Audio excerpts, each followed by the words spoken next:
Jay Baba and welcome everyone. Thank you for coming. Looks like a really nice crowd here today. We're going to start with Tom himself telling 3 short stories. And then I'll come back and continue the program. So Chris, you ready? There we go. When you were 6, Just a 7, small boy, because my father and my mother had decided to live in Woodstock, because that's where my father worked as in charge of the police force there. so when you were in 1st grade, 2nd grade, tell the story about what it was like. First grade. It was a 1-room schoolhouse. Which accommodated all 8 grades in 1 room. And the teacher, Miss Ruby Cure, had a daunting job to make sure all the children remained focused. Mm-hmm. So here was 6 and 7-year-old Thomas, and all you wanted to do was to look out the window. Well, it was one entire wall, which was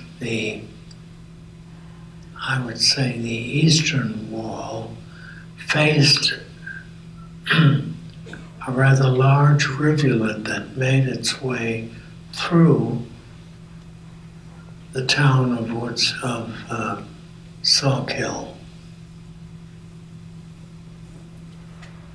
And as Tom would look out across the pasture to the little rivulet, whom would he see? Occasionally it was quite amazing to me and overwhelming to me, because I would so often see Jesus on the edge of the Sawkill Creek, looking in my direction and also waving at me, which absolutely consumed me and preoccupied me. So, as Miss Ruby Cure, the courageous teacher, saw you looking out, all she was thinking was, there's Thomas daydreaming again. Thomas was called down for, you're not studying, you're not preparing for your lessons, Thomas. It preoccupied me so much that it interfered with my focus on the process of learning from the 1st grade. So what would Miss Ruby Cure say? What would she do when she called you down? Well, she instructed me to go immediately to the corner and stand in the corner, and then she would place a dunce cap upon my head. Little did Miss Ruby know who you were waving to in your heart. And my preoccupation with Jesus was extremely meaningful to me. After you graduated from Temple, the Tyler School of Art at Temple, you went to grad school at the New School in New York City. During that time, you asked your sister in Woodstock to please put an ad in the paper for weekend work. So, enter this amazing gentleman, Raul Vidas. The phone call came, and this... I went to his home, and one of the first the bit of first work that had to be done was packing up the library in the family home. So the boxes were made available, and I began packing the books, taking, say, 4 or 5 books at a time off the shelves, putting them in the boxes. And as I took one stack away, there on the surface of the 5 or 6 books was a pamphlet with a facial photograph of Meher Baba. And by chance, I happened to just look inside the first page, and it fascinated me. The story of Meher Baba and how he had given to those interested in the spiritual life his own personal history and the essence of the meaning of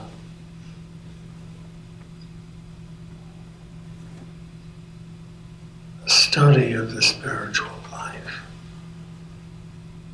It utterly fascinated me. So you went to Raoul and you said, who is this? I inquired from Raoul. He instantly began to inform me with the essence of who Meher Baba was, where he had come from, and what the essence of his teaching was. And that also completely consumed me. And my desire was to acquire as much information as possible about him and the essence of his involvement. And his mother, Raoul's mother, told you that Raoul had met Meher Baba at Pickfair in Hollywood at the home of Douglas Fairbanks and Mary Pickford. Oh, I'd forgotten. And that Raoul was invited to that gathering and met Meher Baba at that time. Yeah, he was also quite consumed by who he was. So we felt it important to share a photo of what Baba looked like at that time in Hollywood, because of course he was... I think that photo was taken in Hollywood. Yeah, in Hollywood. The most Yeah, it was extremely, charismatic of... very, very fulfilling. So that was your first connection with Meher Baba Yeah. in 1954. Yeah, it fulfilled so clearly the study of the spiritual life. The next 2 photos are wonderful images of Baba's inviting the men to join him behind Baba's house when he was so playfully throwing the candy prasad. Ready to throw this, what was known as prasad, to an individual to his right. And a moment later, when the throwing was fulfilled, he would throw it off to the left before him. And it would be grasped by another individual who had not expected such a gift. So exactly what happened to you. Yeah, it did happen to me. Yeah. Your hand was just Awaiting. waiting up in the air. It suddenly manifested in my hand. There it was. And I remember you've often said you felt Baba was saying, Be prepared for the unknown. Tom, and Tom was Baba's gift and Baba's blessing to all of us. I'm sure we all loved him very dearly. He was my walking companion, my Baba buddy, one of my dearest friends, and in many ways like a big brother to me. I had a younger brother who passed away a day after Baba's 100th birthday, and I had another surrogate, older brother, who was Tom's age. I met him in the mid-70s, and for 35 years we were close friends, and he was like a brother to me. He became interested in Baba, and we brought him to the center several times. We went to India together as well. We know that Tom loved poetry, and we have a poem from John Dennison that Christopher Ott would like to read. No, we're going to play it. Oh, it's going to be on the, oh, okay, there we go. Well, Christopher Ott won't read it. John Dennison will. That's right. Thank you. So he just wrote this recently, and he asked me to play this at today's memorial.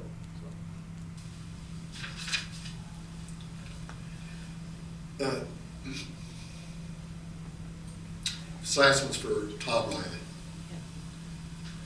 And I don't have a very good brogue, but try to imagine me reading this with a brogue.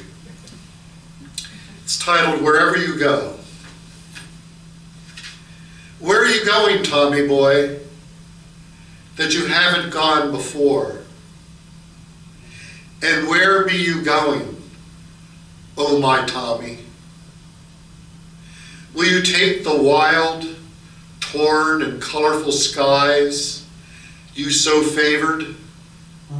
Maybe the forever running waters with rowboats and treasure chests?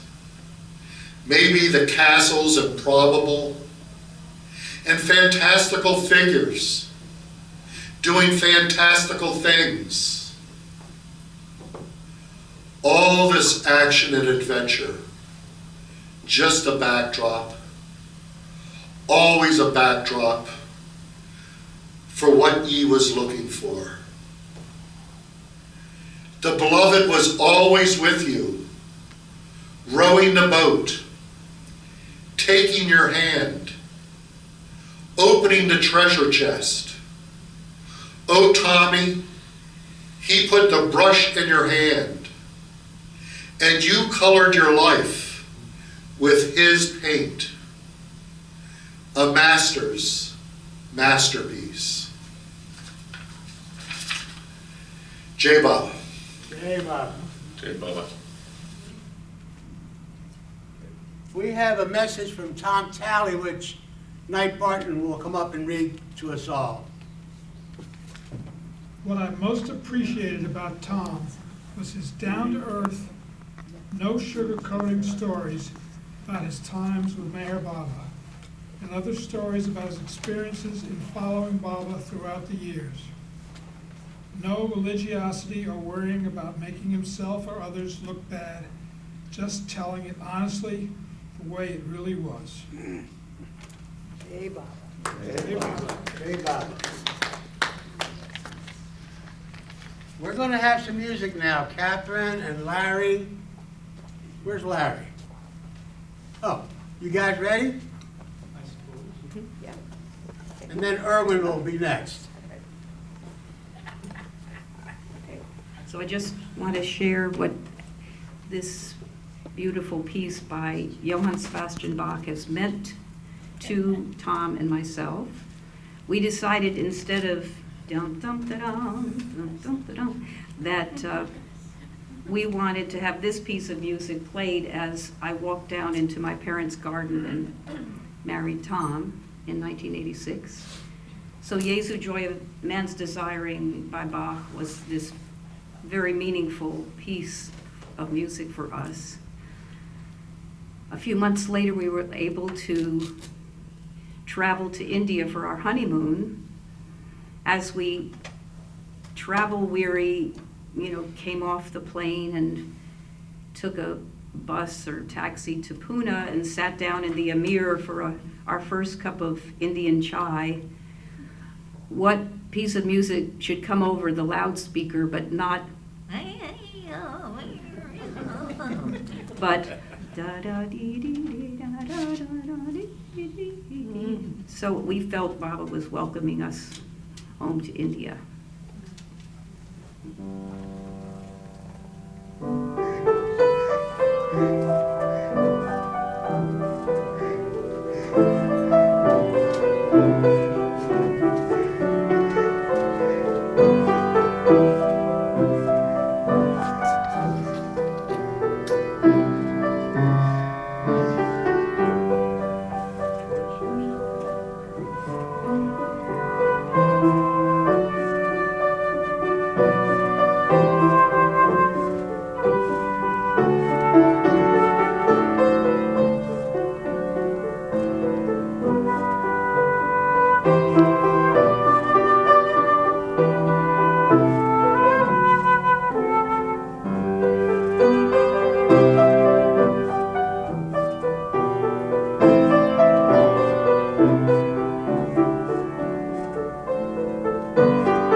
Hey, Rob.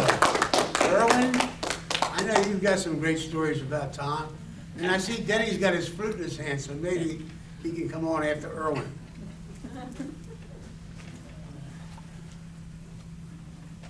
Well,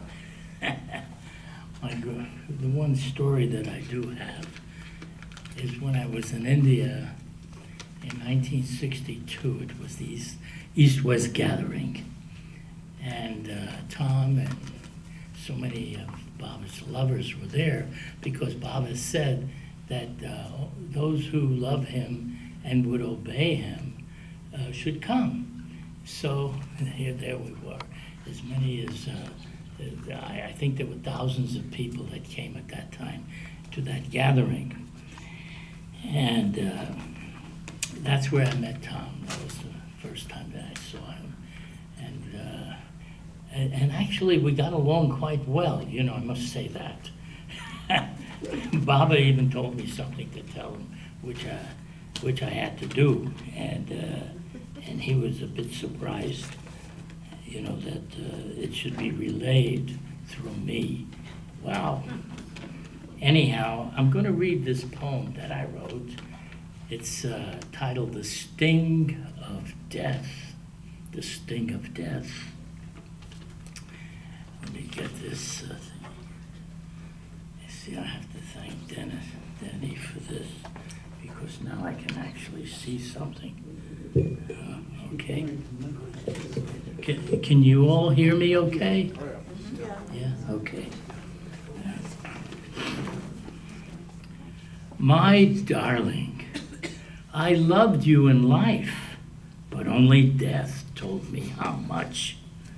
I miss you so much, but what can I do? Once you left your body, I was at a loss to see you. You have gone to a place beyond my sight and touch. What am I to do with my aching heart? It torments me beyond sadness. I miss you so much. A desperate man will do anything. So I remembered something that I read. It is said that there are those who can leave their body and come back to it as easily as taking off a coat and putting it back on. That this is not that hard if you know how. It is said that death is an illusion, that it is not true that no one has ever come back. Those who know the secret see with a different eye. Invisible loved ones become visible. Then life takes on new meaning. The sting of death is gone once sight is restored. Both sides of the curtain can be seen. Love matters most in this realm. My darling, I am always with you. How can I miss you anymore now that I know the truth? I have had to conquer death to be with you. Now I know you are with me, whether I can see you or not. Love is everlasting for both of us.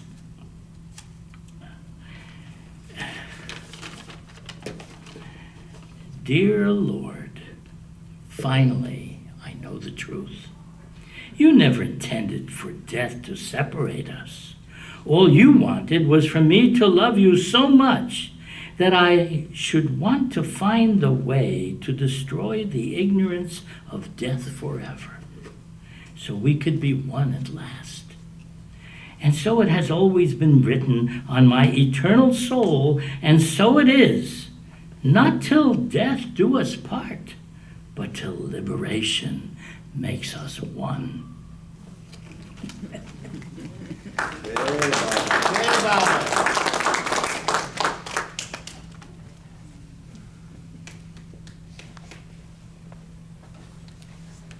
Thank you, Erwin. Go the other way. Oh, thanks. So I'm glad Erwin gave me my glasses back so I can see how to play this flute. But I usually keep it around here. Oh, that's better. And maybe it's even better for the flute.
I'd like to say that a lot of times it was fun to go over there, and Tom and Kathy's, and we always did one thing or another. It was turned out to be fun.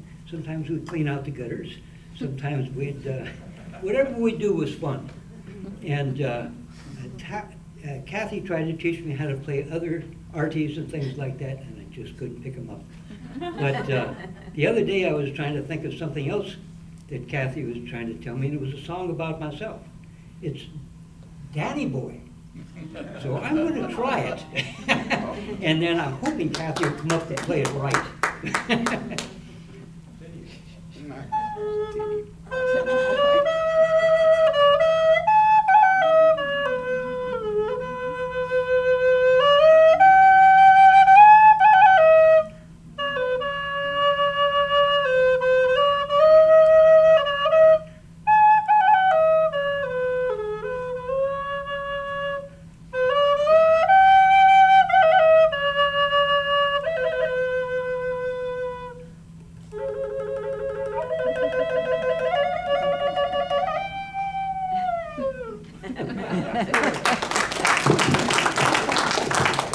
Tom, it's so good to be here with you, and I'm glad you're here. I don't know if the rest of us are, but you're here. And it took a long time to get you to be everywhere, but you're there. And it's much easier to be with you and Baba. Thank you. Jai Baba.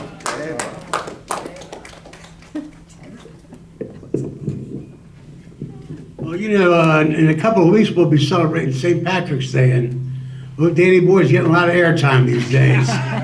We had it played a couple of times a couple of weeks ago, and actually I saw a version of it, and Kathy did, and for our Baba celebration here on Friday, somebody beat me to it. He sang the Baba version of Oh Danny Boy, so I sung McNamara's band instead.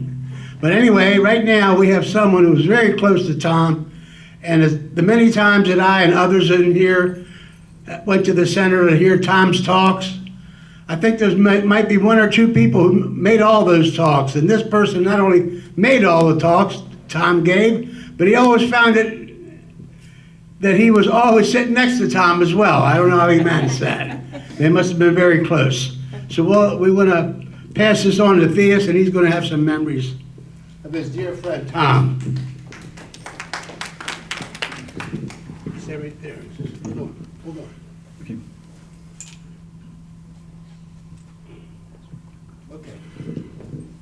Okay. Say Baba to you all.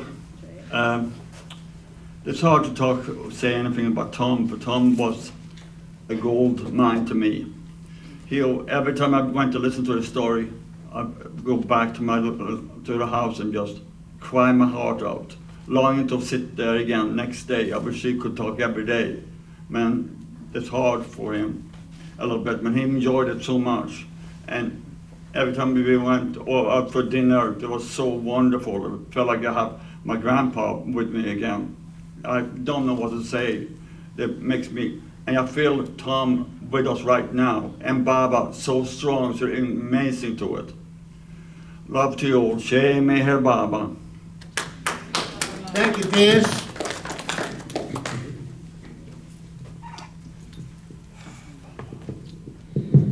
Would those who want to share, raise your hand, and then we'll come up one at a time.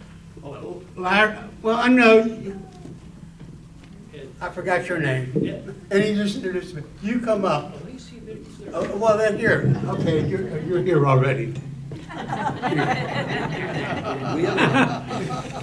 That's will be done for you.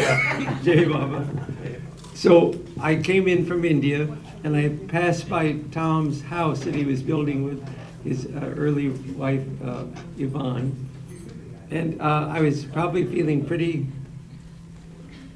equal and loving, and everything seemed to come out of my mouth well. And there was Tom. And for some reason, that's been in my memory, and probably only mine. This is the first time I've mentioned it. Just the way that I spoke to him in simple terms about the day or the building, and then how he spoke to me. There was just an equipoise.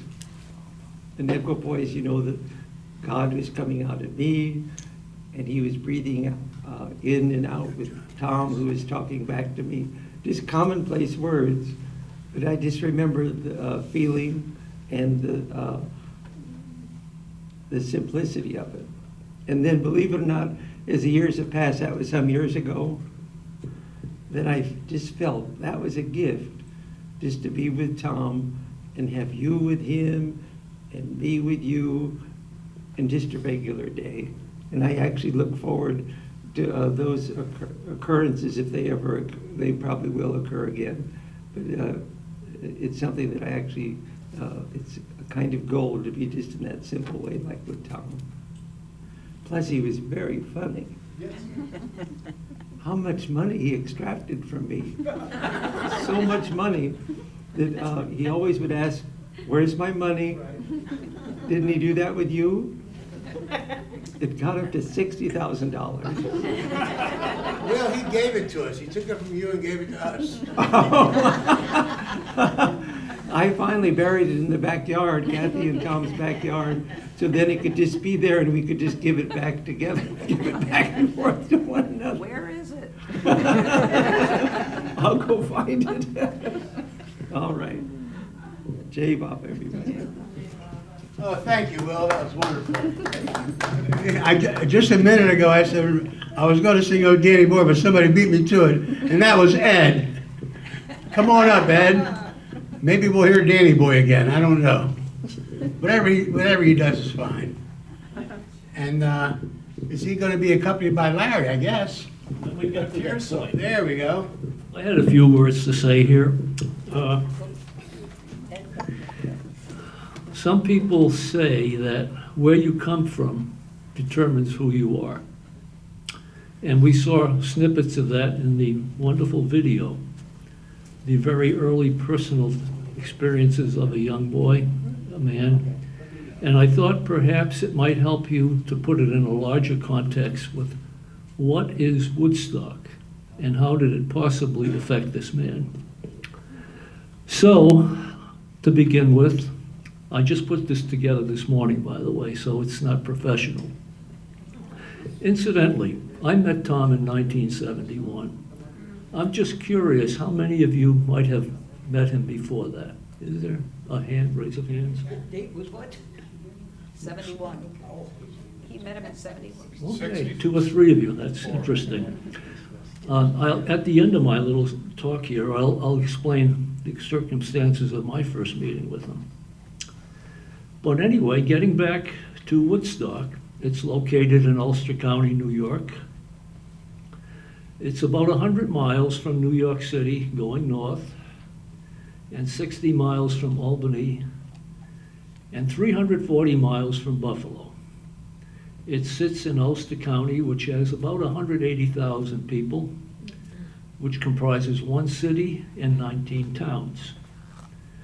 Mostly it's known for its past Woodstock Festival, which was actually about 40 miles away from the town of Woodstock. But the promoters lived in Woodstock, and it's probably noted because it heralded the hippie boom, or as some would say, floating in the wind. Geographically, it is in the eastern part of the Catskill Mountain Range, very close to the Hudson River and the shores of the Ashokan Reservoir. Mountains in the 3,000-foot range surround Woodstock. The Ashokan Reservoir itself is a topic of just wonder. In 1905, the Board of Supervisors in New York decided that they needed a great water supply to take care of the Woodstock and beyond booming population, which was at that time 1 million, looking forward to 3 million.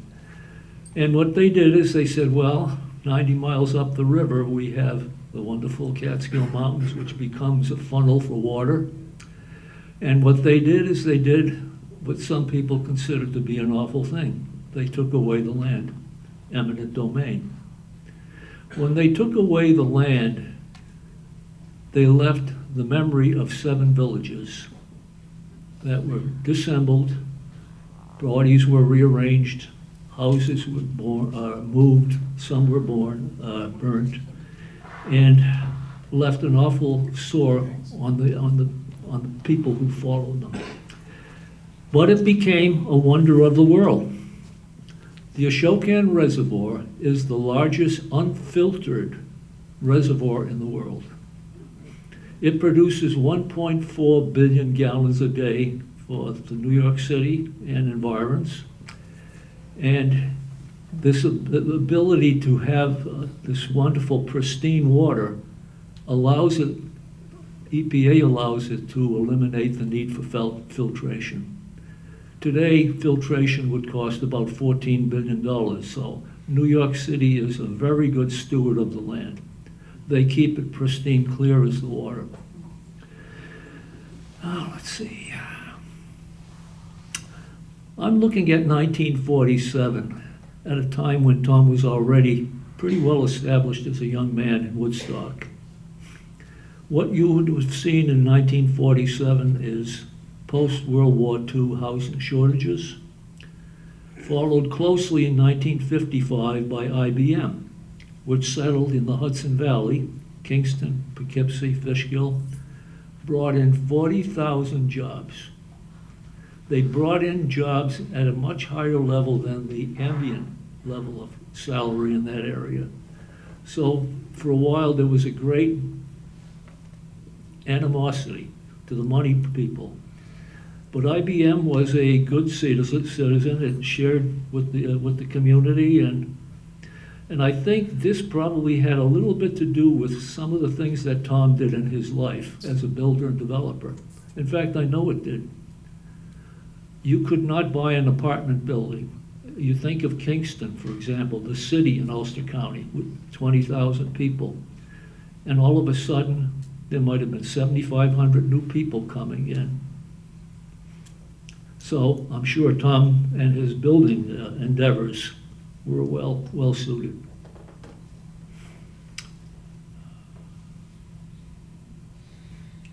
Tom's Irish heritage, a major contribution to the county population, and skills involved, including stoneworking, reservoir building, boats, tugs, farming. In 1947, the Woodstock culture was well established by that time, including painters, poets, musicians, in general the arts and sciences and theaters, and very progressive thinking. Woodstock area, very rich in bluestone, was sent to New York City sidewalks over 100 years. And in fact, Tom's birthplace, Brooklyn, he probably had the opportunity to walk on a lot of bluestone that came from. I live in an area currently that was formerly area that had been mined for bluestone, and the caverns are still there. Woodstock is very diversified, to use an economic term. It's not indicative of the spirit of the people. It's more of a melting pot. Diversity is welcomed in both religion and politics. If you were a fellow going to the supermarket and there was a line of people, you might find in front of you a builder. Behind you, you might find a poet. You might find a school teacher. You might find a Christian. You might find a Jew. You might find a Buddhist. It's that type of place for those who've been there. And I mentioned another thing too. In Tom's endeavors building, he was very instrumental in the town of Woodstock. In fact, one development that he was very involved in is named Meher Lane. So if you ever find yourself to Woodstock, visit the town clerk and she'll help you with a map. You can visit Tom's handiwork. By the way, Kathy, did you notice I'm wearing some of Tom's cardigan and button down? I wore it and it's green. And I said I'm doing it in because of his Irish heritage. And Helena corrected me and she says, blue is the Irish color, not green. So, let's see. Lastly, Woodstock is very noted for personages such as Bobby Dylan, and Art Grossman, who was the recording magnate, as well as many other theatrical residents and celebrities. So now, my 1971 meeting, which would have been a long time ago. So the way that happened is, in 1970, we had a daughter, and a year later, I quickly recognized that her bedroom needed some permanent furniture. And I didn't want to buy cardboards and, aggregates of wood. I wanted to get solid maple. And I noticed there was a antique and furniture store across the reservoir, the Ashokan Reservoir I explained to you. And I went in there, and my God, it was like stepping back 150 years. The collection of things that Tom had put together in that store. It was unbelievable, and it still is. It's a building that didn't fall to the reservoir. It was saved and brought up on the hill, and he and his family, I think, decided it will be a livelihood for them. So he was so personable with me. I explained to him, I said, I have a 1-year-old daughter. I want to find some furniture to get her started. And when I looked around, I said, everything here looks to be an antique.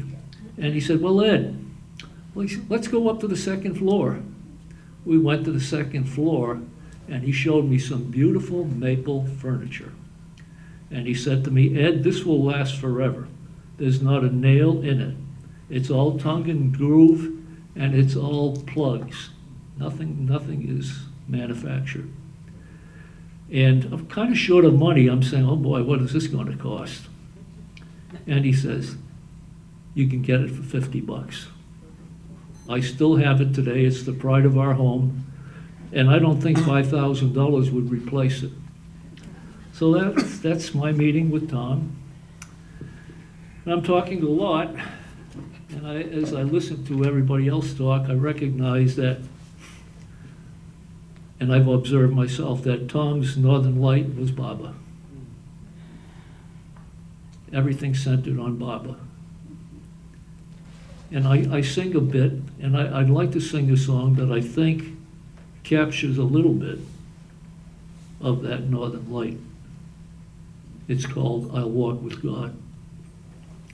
It's from the Student Prince, and it was popularized by Mario Lanza. And this is how it goes. By the way, if I hold this far, can you still hear me without this? Yes. I'll walk with God from this day on. His helping hand I'll lean upon. This is my prayer, my humble plea.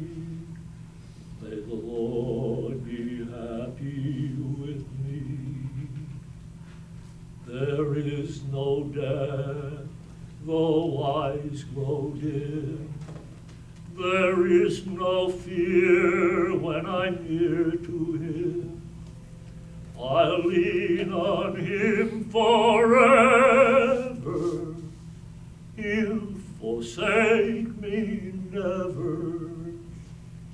He will not fail me as long as my faith is strong. Whatever road I may walk along, I'll walk with God. I'll take his hand. I'll talk with God. He'll understand. I'll pray to him each day to him, and he'll hear the words that I say. His hand will guide me through the storm, and I'll never walk alone while I walk with God. Thank you. Danny Boy? Would anybody like to sing that, or? Yes, I'm sorry. Maybe later you Okay. can come back with Danny No, Boy. no, thank you. Okay, we'll just move right along. Thank you very much. That was wonderful, Ed and Larry. I forgot to say at the beginning of the program, let's keep it under 10 minutes, so I'm glad I didn't say that. That was wonderful, Ed. Now we have Christina wants to come up and share. I thought it was my turn.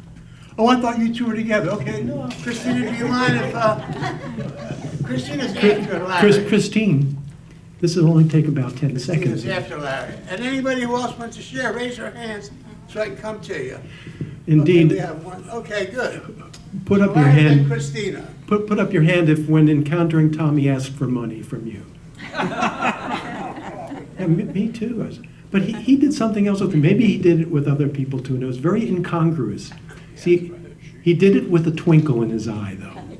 But it was still hard to understand why he was doing this.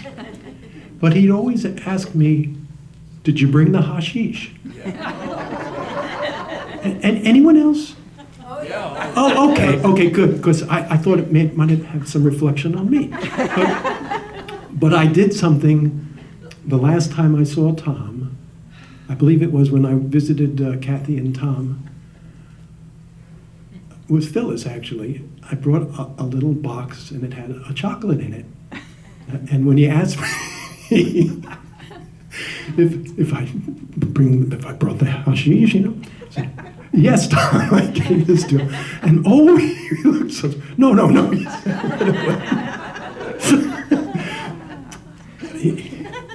Twinkle in his eye, poise, calm, and kind of an impish quality at the same time.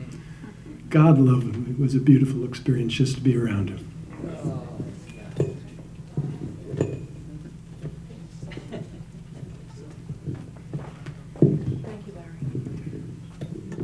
Hey, everybody. Hey. I know most everybody here, and those I don't, I'm sure I would like you very much if I knew you. In thinking about what to say about my dad, most people here who've known my dad in Asheville and here in Myrtle Beach know him from his second marriage, from that point forward in his life. My stepmom is very socially active and has been very successful in my dad's the memory of my dad socially. But he had a whole life before that. And so I'd like to talk a little to that. And regarding some of the points that, who was that man who was just up here talking? Larry. There you go, yeah. My dad and building. When my parents, when our family was just starting out, so I'm a little kid, my brother's still in diapers, and having a hard time making a living because my dad couldn't figure out how to do that really. He was a substitute teacher, bus driver, a lot of little different things that he couldn't quite grip hold of.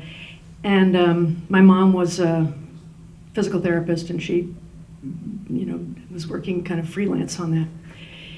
And they realized that they needed to get a studio for my dad so he could paint, and also to have some kind of a home. And so my mom said, "Why don't we build a house?" And my dad said, "Well, I don't know how to build a house." And my mom said, "Well, I'm sure there's a book about it in the library."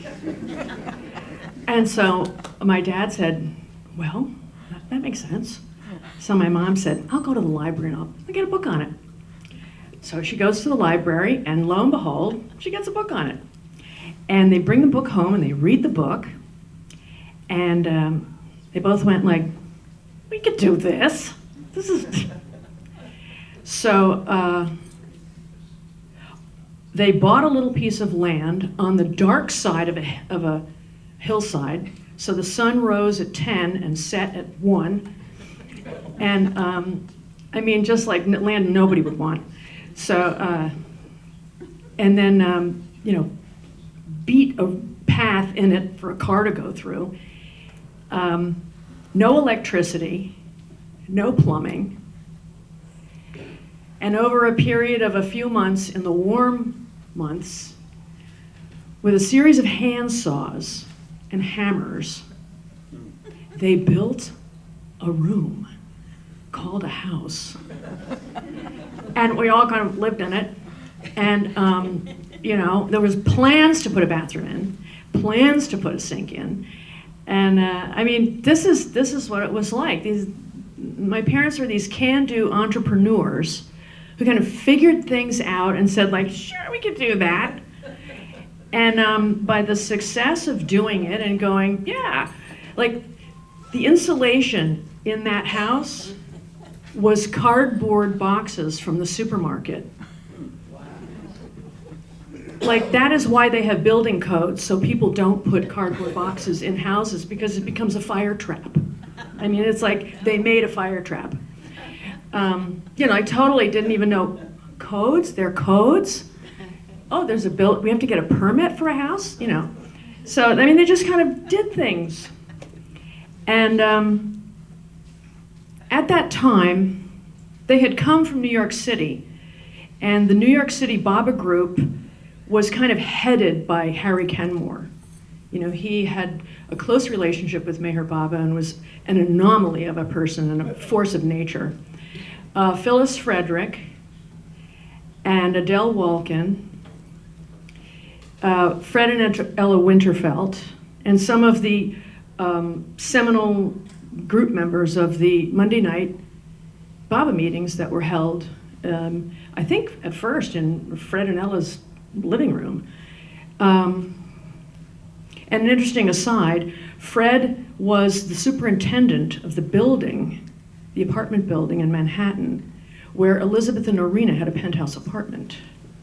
And Fred and Ella were Buddhists and became connected with Elizabeth and Norina and turned on to Meher Baba and became, you know, devoted to Meher Baba. But I just, like, Fred still had his German accent, a German Buddhist. I mean, I can't even imagine it.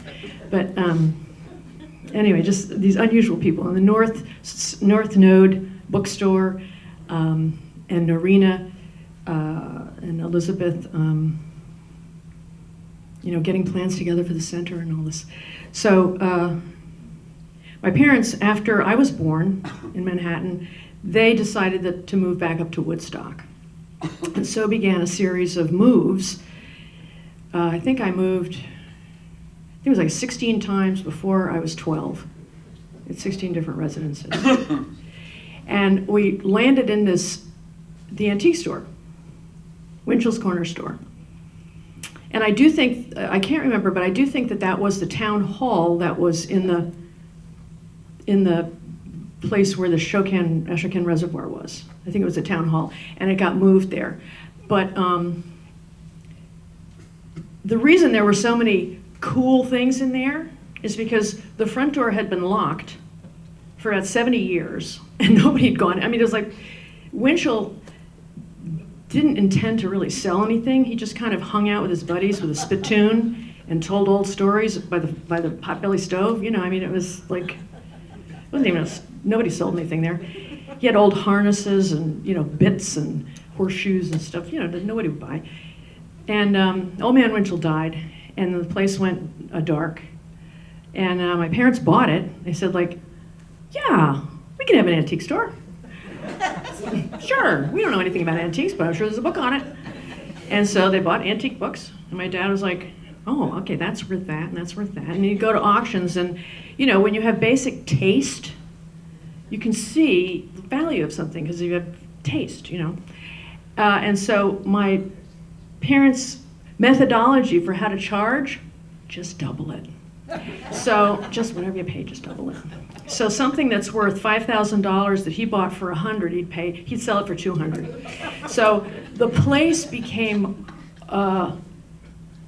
so well known in Manhattan And it was known as the place where the guy doesn't know how much things are worth. I'm not kidding. People would come up and go, we'll take all of it. And it became wildly successful. And they made a lot of money in spite of themselves, you know. He sold me a bureau. For $50, right. And it was probably paid $25 for it. So, and there's a funny story that he told about that period of time where the place was so busy, he's walking in the antique store, you know, and it's like, and he's got something to do and like this, and a woman pushes a thing to him and says, "Take this." And she thinks it's her husband, and she's stealing something. And so my dad goes, "Shall I wrap it?" I mean, he had 100 stories like that, of just funny things about the antique store. But they like gave it away to a partner, or, you know, they never knew how to do anything. I mean, they made a living in spite of themselves, really. And then they got a tract of land, 50 acres of land nobody wanted. And so they subdivided it, and my mom was the electrician and the designer. So they started out designing and selling spec homes. So my mom would like design the floor plan and design the, you know, the structure. And how did she figure out how to do that?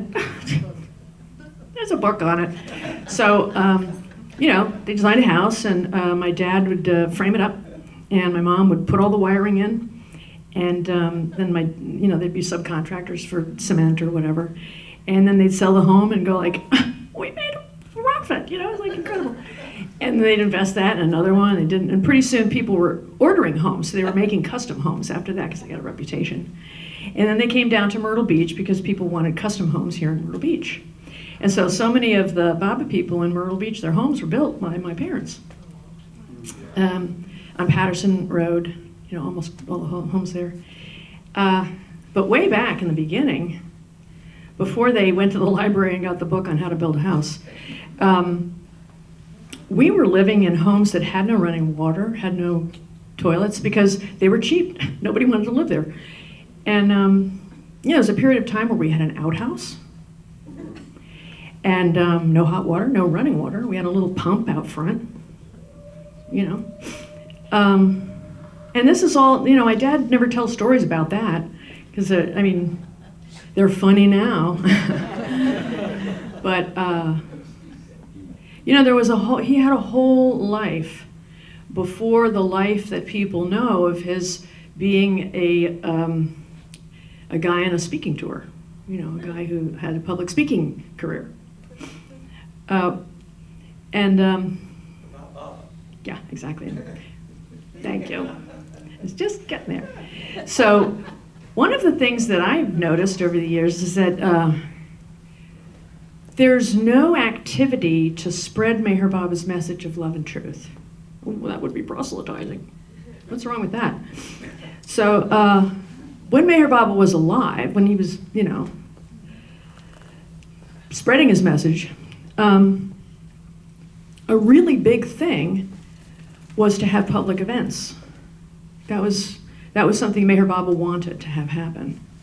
And, you know, there are letters to my family, multiple letters, saying things like, well, please let us know about all the television spots, the radio spots, the magazine articles, the newspaper articles that you do, and let us know for events, you know, how many attendees, and like, if you need publication material, let us know. We'll have somebody, you know, who's coming back to the United States. It was this, like, this is what you're supposed to do. And so my parents were not public people, you know, like they lived in the dark side of a hill, you know. And it was a real stretch for them to become people who would host a public event. But they did that, multiple events. And Darwin Shaw lived up in Schenectady, and he was a seasoned public speaker. He used to open for Narina in Carnegie Hall. So, you know, my dad was not a public speaker at all. At all. he and my aunt and my mom would put together events, with other people who were in the group there. And Darwin would travel down and give a talk. So at one of those talks, some of you may know this, there were 3 guys who had just come off a weekend of acid trips in Millbrook, hosted by Harvard University, doing research. And they had heard about this guy Darwin who's going to be talking about this guy Meher Baba. And they thought, what do you do after a weekend of acid? Sure. So they came to hear the talk. And Darwin's presentation of Meher Baba was so meaningful that all 3 of those guys became devoted to Meher Baba at that event.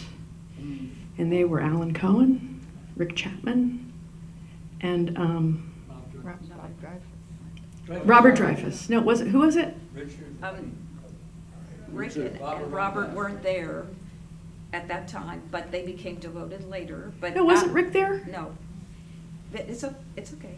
Who was there? Okay, so Leary came. Oh, it was Timothy Leary. Richard Yes, Alpert, Richard Alpert. and Alan Cohen. And Alan Cohen, that was it. I'm sorry, I got the, yeah. And, Baba Ram Dass, Timothy Leary, and Alan Cohen. And it was, I know I don't look it, but I was alive at that time. And, but I was merely a child, so this is stories that I'm told. Yeah. But, so that's what was going on. We were trying to let people know about Meher Baba, and we would open our house to drug addicts and people who were just like, oh my God, they could have stolen everything. And, it was like J Baba and a hug. And we had a river of people coming through our home. My mom cooking for everybody, forever. So that's my memory of my dad, Very different from the memory that so many people have of a master storyteller, a man who can send a message through molecules to you, just for you, in the Bardic tradition, a long-standing tradition, with a fabulous sense of timing, comic timing, and punchline. But let us remember that there are many people who have a rapier wit. There are many people who are wonderful storytellers, who are charming, charming, charming. And who cares about them? The reason that it was meaningful and that people came was because of Meher Baba, because of the subject matter that was being given. So it's all about, Tom's great, but without Meher Baba, I don't know if you'd all be here. There you go.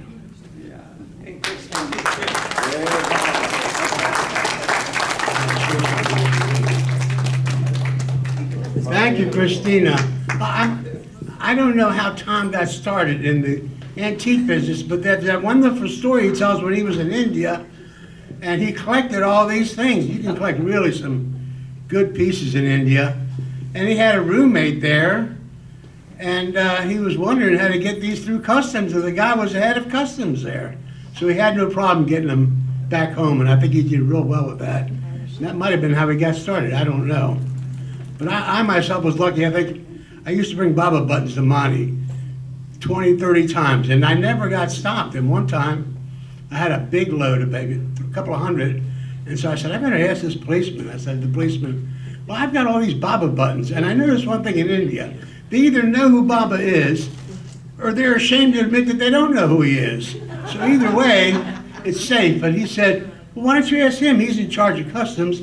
The guy said, look, the Baba buttons can go through. You can go through. You don't have to go through customs. Just move along, move along. Anyway, as we're moving along, we have Ferris Day's going to come up and share, and then we have Nan, and who else wants to share?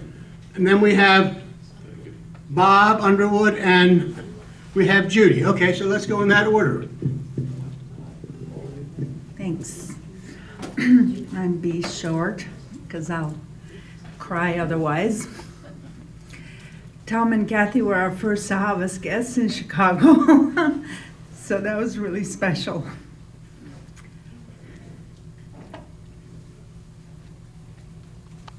It's supposed to be a happy time. And I'm happy for him, because you know what? He probably went 7-Up. I asked my friend Jean to make something special for you, Kathy. So I had other things to say, but this is gonna have to be enough.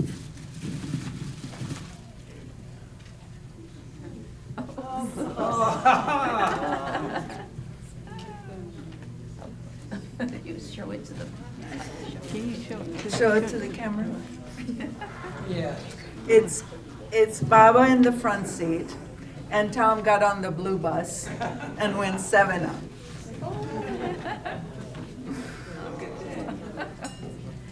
And the other thing I wanted to say is that, let me just be wrapped in it. When we moved here, two things I want to say. One is that if there's a story to remember from Tom, it was his encounter with Baba in the lagoon cabin. That knocked me out every time I heard it, and it was always fresh and always new. And the other thing is, if there's anybody that walks in the steps of the Mandali and how they welcomed newcomers to Baba and newcomers to Myrtle Beach, it would be Tom and Kathy. So thank you, Tom and Kathy, for welcoming Jim and I to Myrtle Beach.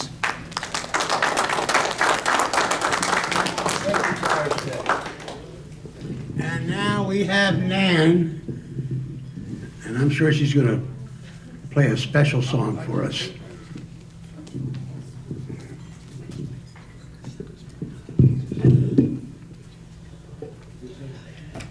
Question is whether the cable, this is not a real cable clearly. I've been thinking about this song all week in relation to Tom. Al, You'll could you see, keep it's the about, mic closer? oh yeah, I to- need the mic, you hear me? It's about, I mean. Yeah, that's good, yeah. You'll see, anyways, it's about the importance of beauty and the importance of art. And Tom obviously was a total flag bearer for that in every way, you know, and the way you all made all your houses are so beautiful, and his art, and just, you know, how big that is in our lives. And just in case we have we probably don't have a fundamentalist here who thinks I'm putting beauty above God. In the Buddhist tradition, Dharma is also translated as the lovely, you know, God, truth, and the lovely are all. So I'm not putting beauty above God. Oh, so this cable, you're absolutely sure you don't have a cable? This cable is really anyways. Jeff, you have a human cable. Yeah. I'm looking at the paintings in this great museum. The news of one more shooting made me long to cry. I'd love to work for justice and for peace and freedom, but right now I need a refuge that is quiet and dry. So I come to see the beauty when the world is tragic.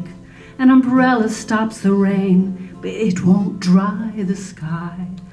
This play of light and shadow is transcendent magic, and it changes the whole universe, at least inside. In the ocean deep, when these waves are steep, every hope I keep betrays me.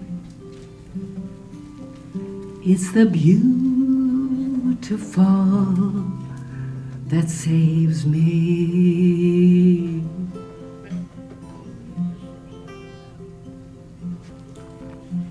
So I'm walking past these priceless works of famous artists. In between the canvases is a cold white wall. These painters found a crucible for their catharsis, but they knew that no rendition could contain it all.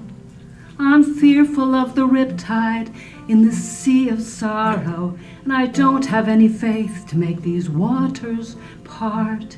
And if I venture out there, I might drown a martyr, and it feels so overwhelming, I can barely start. In your ocean deep, when these waves are steep, every hope I keep betrays me. It's the beautiful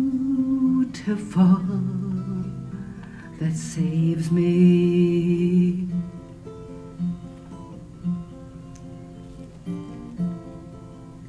Now the woman at the coat check hands me back my raincoat. Stay warm out there, she smiles and looks me on the eye. I take her simple kindness like we're in the same boat, and we all need some protection from the storm outside. We are underneath the cloud of all this dark emotion. We'll make it through the storm, 'cause we've warmed our hearts. A wooden hall can rest upon a deep, dark ocean, and a window into beauty is a place to start. In your ocean deep, where these waves are steep, every hope I keep betrays me. It's the beautiful that saves me. It's the beautiful that saves me.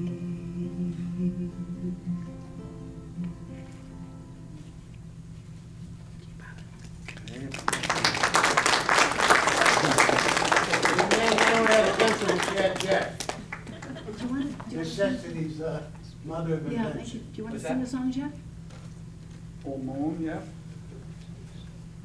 While you're thinking about it, we'll have Bob come up. Watch out for that. Yeah, and we're getting near the end, so anybody else wants to share, raise their hand. We're gonna have Nan and Jeff come up after Bob. Anybody else?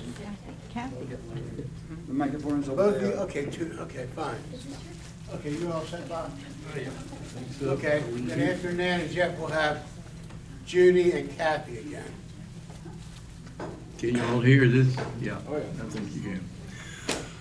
I'm going to take off from where Pereshte left off and recall that story of Tom as he met Baba in the lagoon cabin. That also, to me, is one of the most profound stories that we hear from anybody in the Baba world. And it's so remarkable because it's a bridge between a person who can't comprehend Baba, can't understand what he's seeing or why he's there, can't understand what Baba means. And so he says to Baba, "You're beyond me. You're on some other level I can't comprehend." Baba says, "I will help you." Tom says, "How can he help me?" And he's leaving, and he's going out the door to the cabin, and he's grabbed again, or somebody says, Baba says, "I will help you." Tom walks on out. The story takes place over 2 days, and the second day, he's just hanging around, and suddenly his name is called. Margaret Trask comes out, says, "Baba wants to see Tom Riley." Tom goes to the lagoon cabin, and she says, "Take your shoes off He goes inside. And as he stands up to go in the cabin, he realizes that the whole world has become sacred. He's on sacred space. And everything is imbued with this sense of holiness even before he gets there. And when he goes in, he doesn't see Baba so much as he sees light. He says, I believe it was silver blue. Is that right, Kathy? It's shimmering light. And he was overwhelmed by it. He understood that he was seeing God in some way or other. And he was so dazzled that he walked out of the cabin. I don't remember if he said any words at all to Baba or not, or whether Baba said anything to him, but he walked out of the cabin. He was so dazed that he walked and kept on walking, and he walked all the way to the beach before he realized he didn't have his shoes on, and he came back and got his shoes. But this story is a bridge of grace where Baba has made it possible for Tom to see him. And that's all I wanted to say. Thank you, Bob. Okay, we've got a trio coming up. Jeff, Nan, and Larry.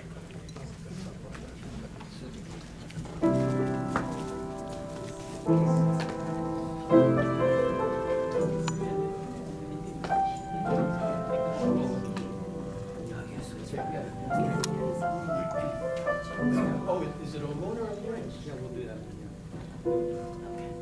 Oh moon, oh moon, oh moon, you are and will be, may you shine in me. Everything is in your hands, you hold all the world's keys, and everything and everyone you can always see.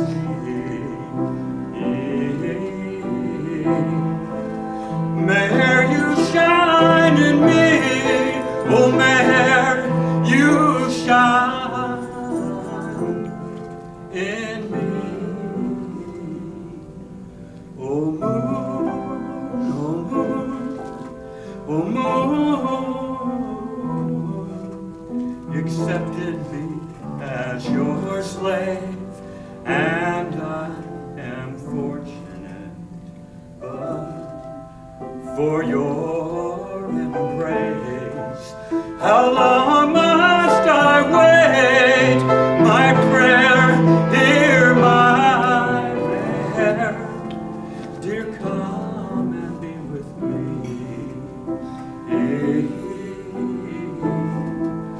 May you shine in me, oh may you shine in me. Oh moon, oh moon, oh moon, my heart is broken and I can't bear it.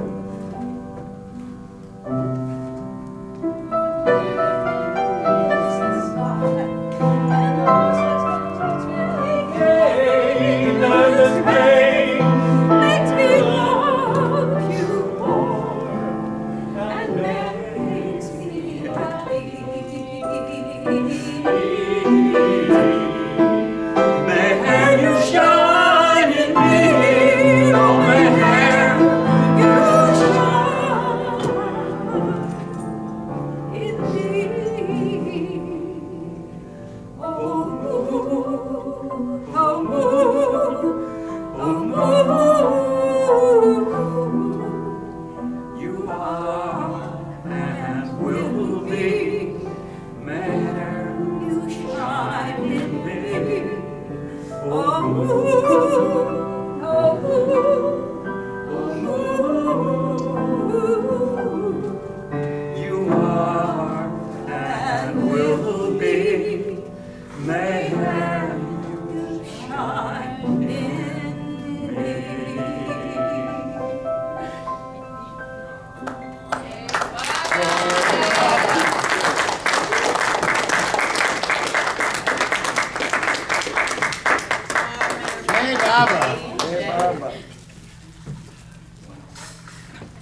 at that.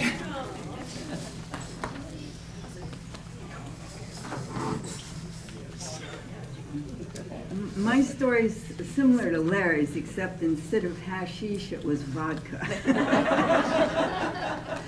Kathy and Tom used to come over to visit Adele. And they had a Russian connection, sort of, because of that little Russian booklet.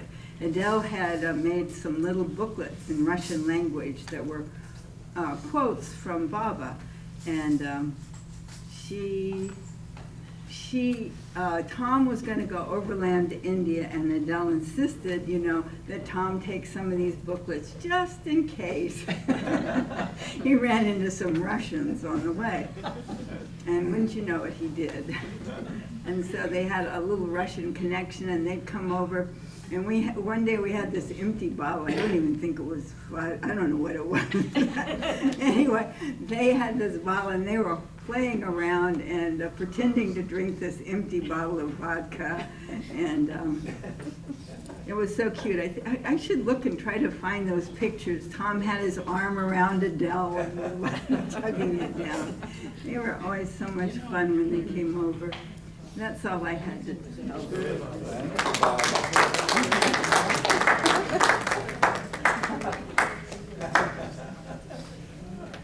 So about a week before Tom started going downhill, he was still able to get out to the living room for his dinner and what I call the bad news. He would watch every night the news, and he slid off. He was starting to get weaker, and he slid off the sofa, one of the chairs, the pillow, and he just slid down onto the ground, and I couldn't get him up. So I called the fire department, and 4 burly guys, in the fire truck and the lights, and they come in, and they're 4 guys, and they pick him up, put him in his,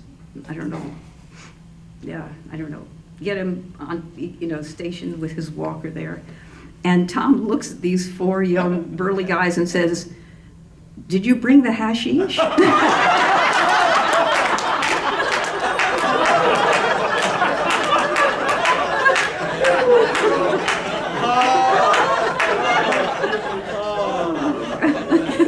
And they look at each other and they look at me.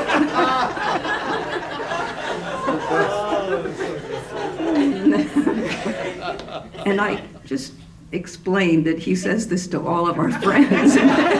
They became a little more comfortable. And as Janet Files, whom I told that to later, said, they must have had a great laugh at the fire station when they got back there. Okay. One of my students, when I taught here in the 80s, was already working at Dilruba, but then I would teach music, and one of my cute little students, who I knew her since she was 3 in preschool, Lulu, is a beloved friend to this day, and we visit them and talk to them. So I asked her to share this story, which I think you'll enjoy. Thanks, Kathy, for asking me to share the story of one of the few cases I've ever witnessed of love at first sight. Many years ago, Kathy and Tom visited my family in Virginia. After dinner one night, I brought my pet bird out for his nightly flying time. I remember that Tom had always had a specific affinity for animals and always befriended our pets, but this was something else. Elio was a tiny lovebird, about 4 inches tall, roughly the size of a sparrow, but a little more rounded and with deep green plumage and a cream-colored face. Lovebirds are members of the parrot family, so Elio was both incredibly intelligent and deeply emotional. He was also ferociously bonded to me, so his normal reaction to finding guests in the house was jealousy. He'd even bitten a few friends pretty badly. So when he flew around the living room and quickly honed in on Kathy and Tom, I was prepared to have to get up and catch him before he attacked them. To my surprise, though, Elio landed gently on Tom's shoulder, and for several moments just stared at him as if stunned. Then he began to sing quietly, a little warbling lullaby that he otherwise reserved for the tiny stuffed animals in his nest, which he adored and took care of like a doting mother. Tom was charmed, and they had a happy, loving conversation. Tom making little chirps and clicking sounds, which Elio obviously understood. It was true love. Tom and Elio spent much of the remainder of that evening chatting and bonding. Elio often gently nibbling at Tom's ears and lip in the most affectionate way, and then stepping back onto Tom's collarbone to look up at him, gazing into his new friend's eyes. Elio lived a long and happy life, but without question, one of the happiest moments of that life was meeting Tom. For years afterwards, Tom and Kathy sent Elio special messages in Christmas cards. And I remember at least one time when they called and we put Tom on speakerphone so he and Elio could talk and catch up. Elio was thrilled. When Elio died in 2012, an elderly bird of nearly 15 years, I wrote an obituary to share with friends. And as Elio would have instructed, Tom was listed among the surviving loved ones. I have no doubt Elio has spent much of that last week happily perched, I see, now we're talking. I have no doubt Elio has spent much of the last week happily perched on Tom's shoulder and catching up with his beloved friend.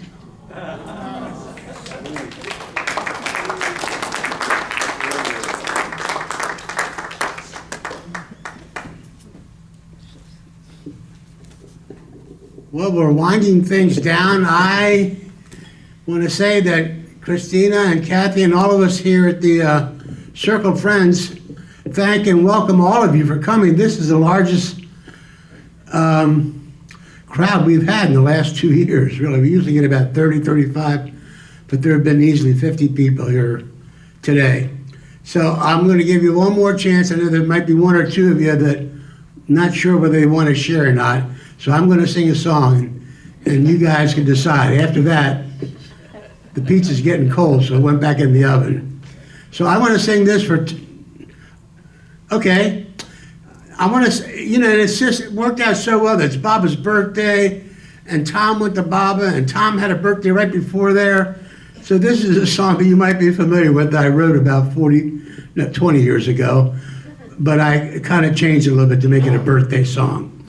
And then after I do that, Catherine's going to say something, share something, and she might be our last person unless somebody else. There we go. We got somebody else. Okay, anyway, let me sing my song. We'll move right along. Oh, let's sing a birthday song to beloved Baba. Let's sing it wholeheartedly. Happy birthday, Baba. Sing a birthday song to beloved Baba. Let's sing it most merrily. Let's sing a birthday song to the birth of creation, which is really pure bliss. And let's sing a birthday song to Baba as bliss. Sing a birthday song, and it goes like this. Happy birthday to you. Happy birthday to you. Happy birthday, dear Baba and Tom. Happy birthday to you. So let's remember that we and beloved Baba are really not we, but one. Happy birthday, Baba. Remember that Baba alone plays his game, and he's already won. Let's remember that Baba is within and around us. Yes, he's the only one. Let's remember that life is just a jest. Life's a game, so let's have fun. And let's sing a birthday song to beloved Baba. Let's sing it with love and joy. Happy birthday, Baba. Sing a birthday song to beloved Baba. Let's sing it as our employ. Let's sing a birthday song to the birthday of creation, which is really pure bliss. And let's sing a birthday song to Baba as bliss. Sing a birthday song, and it goes like this. Everybody join in now. Happy birthday to you. Come on, louder. Happy birthday to you. Everybody. Happy birthday, dear Baba. Happy birthday to you. Jai Baba, thank you. Now we have Catherine and then Jackie. After Catherine.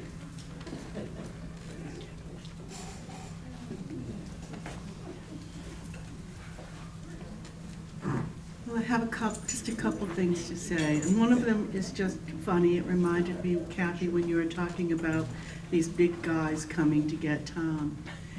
And you know how it was. Do you have vodka? Do you have hashish? But the other thing he'd do is ask you if you have money. So we were at one of Kathy's concerts at the library, and Tom came over and he asked me, he was trying to hit me up for money, of course. And I just said, I don't have it. I must have some, but it's gone. So we started turning the cushions over, having fun. We're just saying, well, maybe that's under the couch.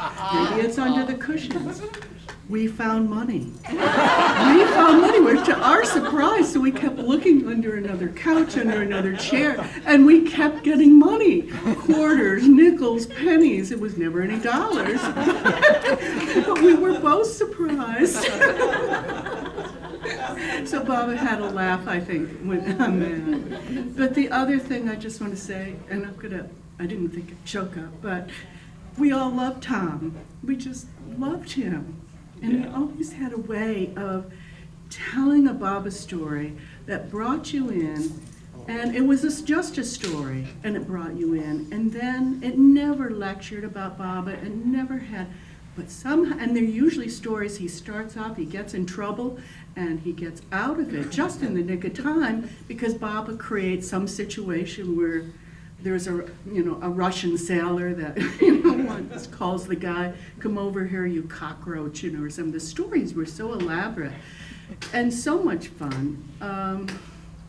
But the one that I just felt I wanted to share or remind that I would remember is that when Kathy and Tom, I think it was, you were together, but Tom was in India. You were in India at Mirzad.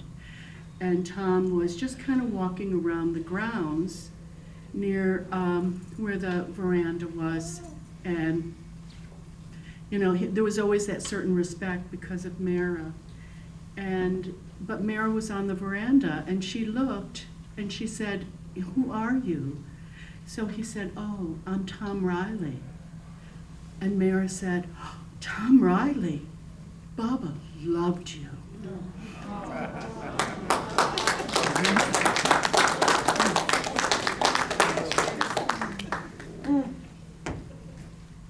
That would have been a good one to end with.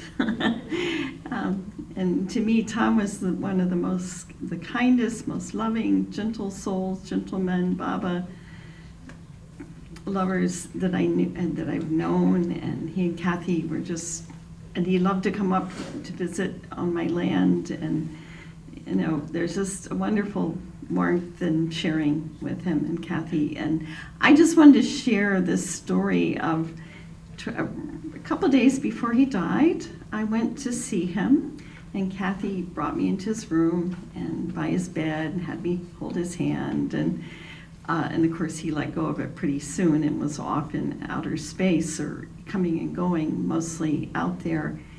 And I just was holding presents for him. And Damien came in, and he was holding presents on the other side of the bed.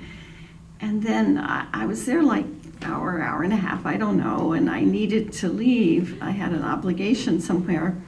And I And Kathy was having dinner with her company, her family, and most of the people who were popping in and out had left by then. And I thought, well, should I leave them alone? Does somebody need to be here? I wasn't sure. And then in walks Adele on another dimension. And she doesn't even look at me. It's like, okay, it's my shift, I'm here. And my response was like, wow, they have their shift, their team on the other side too. It's not just on our side. So that was just so beautiful. So anyway, we all love Tom, and I know he's very blessed where he is and has been.